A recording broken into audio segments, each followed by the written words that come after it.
Assalamualaikum warahmatullahi wabarakatuh. Alhamdulillahirabbil alamin. Asyhadu an la ilaha illallah wa asyhadu anna Muhammadan abduhu wa rasuluh. Allahumma shalli ala Sayyidina Muhammad wa ala ali Sayyidina Muhammad. Sahabatku dimanapun berada, bersyukur atas karunia Allah kita masih diberikan kesempatan untuk berbagi ilmu dan juga kita memperkokoh ilmu khususnya dalam agama kita. Semoga ini semakin menjadikan kita memantaskan diri kita menjadi hamba Allah yang senantiasa diberikan derajat yang mulia dunia dan juga esok di akhirat di hadapan Allah Subhanahu wa taala. Sahabatku yang dirahmati oleh Allah, bicara tentang judul ini, kenapa sih Rasulullah SAW menangis ketika turunnya Quran surat yang ketiga ayat yang 190 ini di malam hari? Ini tak lain dari beberapa bahan bacaan yang bisa kita peroleh dengan seksama ya. Misalnya saja kita ambil salah satu dasarnya, yakni dari Profesor Dr. Wahbah Zuhaili dalam kitab tafsir beliau Al-Wajiz, bahwa beliau menuturkan tentang Quran surat Ali Imran ayat yang 190 ini ketika diturunkan itu, yakni ketika suku Quraisy meminta baginda Rasul Muhammad SAW dengan berkata, berdoalah kepada Tuhanmu untuk menjadikan bukit Sofa menjadi emas. Jadi ini berupa tantangan itu ya, orang-orang kafir Quraisy kepada baginda Rasul Muhammad SAW untuk menjadikan bukit Sofa menjadi emas gitu ya.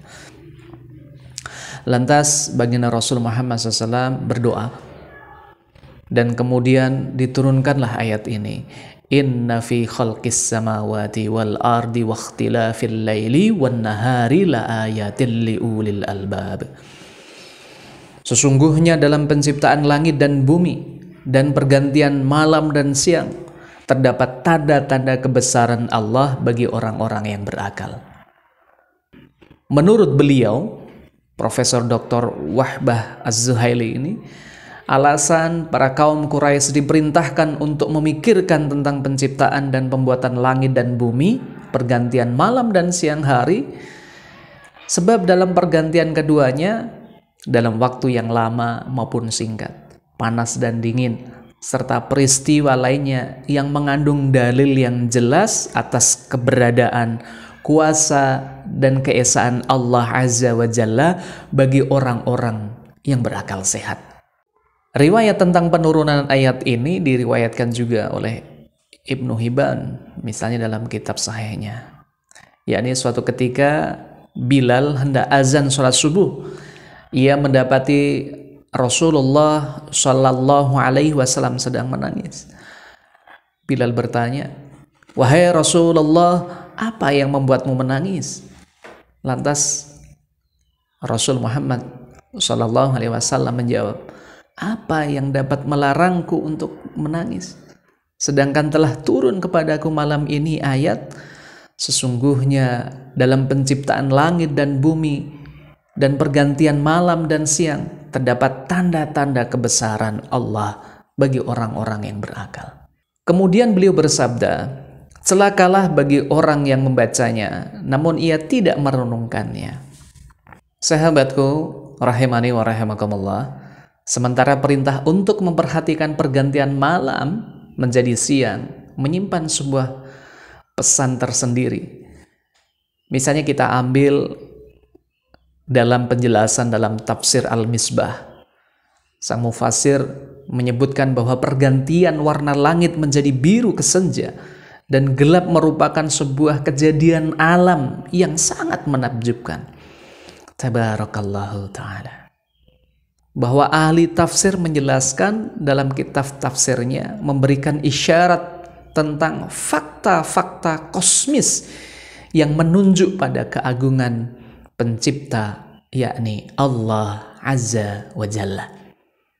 Belakangan diketahui kan, bahwa fenomena alam yang cukup unik itu dilahirkan oleh bias cahaya langit yang berlapis-lapis membentuk warna abu-abu dan terbawa oleh angin menuju kawasan yang cukup jauh di bagian tengah Afrika menuju ke utara melewati bagian barat Asia dan dapat diamati dengan jelas di beberapa kawasan di Syria.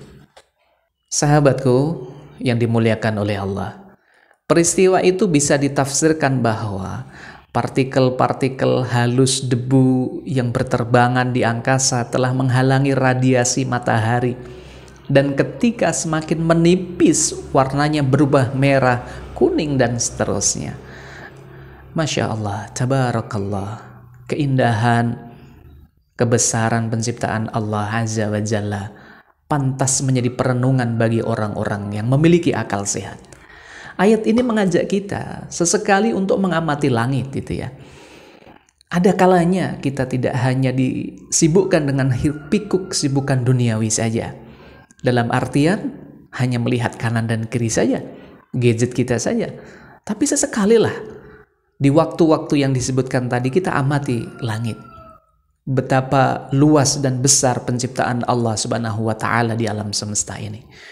Dan perbedaan rentang waktu siang dan malam adalah juga sebagai tanda-tanda kekuasaan Allah bagi orang-orang yang mau merenungkan penciptaan yang luar biasa dari Allah Azza wa Jalla.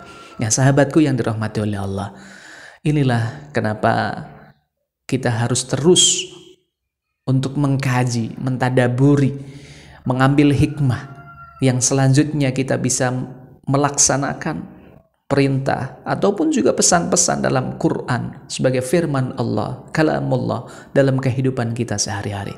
Semoga di masa pandemi ini khususnya kita senantiasa dimudahkan untuk bermulazamah interaksi dengan Al-Quran, yakni kalamullah, yang imbasnya, yang efeknya bisa memberikan efek positif bagi kehidupan kita, jiwa dan juga raga, jasmani dan juga rohani kita.